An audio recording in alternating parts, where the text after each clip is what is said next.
Menjatuhkan pidana penjara oleh itu kepada terdakwa Mario Dandi Satrio alias Dandi dengan pidana penjara selama 12 tahun dikurangi selama terdakwa Mario Dandi Satrio alias Dandi berada dalam tahanan, sementara dengan perintah terdakwa Mario Dandi Satrio alias Dandi tetap ditahan. Akhir kasus penganiayaan Mario Dandi ke David Ozora, terdakwa dituntut 12 tahun penjara. Mario Dandi Satrio terdakwa perkara penganiayaan terhadap David Ozora dituntut pidana 12 tahun penjara. Hal itu disampaikan Jaksa Penuntut Umum di sidang pembacaan tuntutan yang digelar di Pengadilan Negeri Jakarta Selatan pada Selasa 15 Agustus. Dalam tuntutannya, jaksa menilai anak eks-pegawai pajak Rafael Alun itu terbukti secara sadar menganiaya berat terencana terhadap David.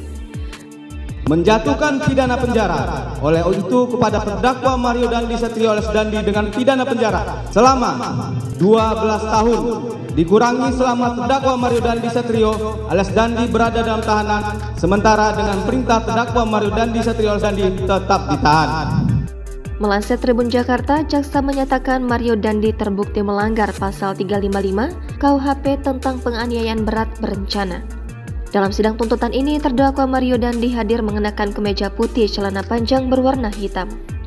Mario Dandi tampak tenang ketika mendengar tuntutan 12 tahun penjara yang dibacakan jaksa. Namun, ekspresi Mario tak begitu terlihat karena menggunakan masker. Sidang tuntutan ini dihadirkan kuasa hukum David Ozora, Melissa Anggraini. Sedangkan ayah David, Jonathan Latumahina, tak hadir karena sedang menemani anaknya terapi. Imbas penganiayaan yang dilakukan oleh Mario Dandi tersebut menyebabkan David Ozora terluka parah hingga mengalami cacat permanen.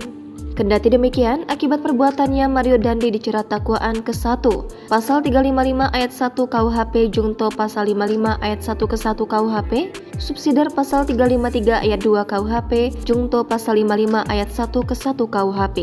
Berdasarkan dakwaan ke-1 primer, yaitu pasal 355 ayat 1 KUHP, Mario Dandi praktis terancam pidana penjara selama 12 tahun.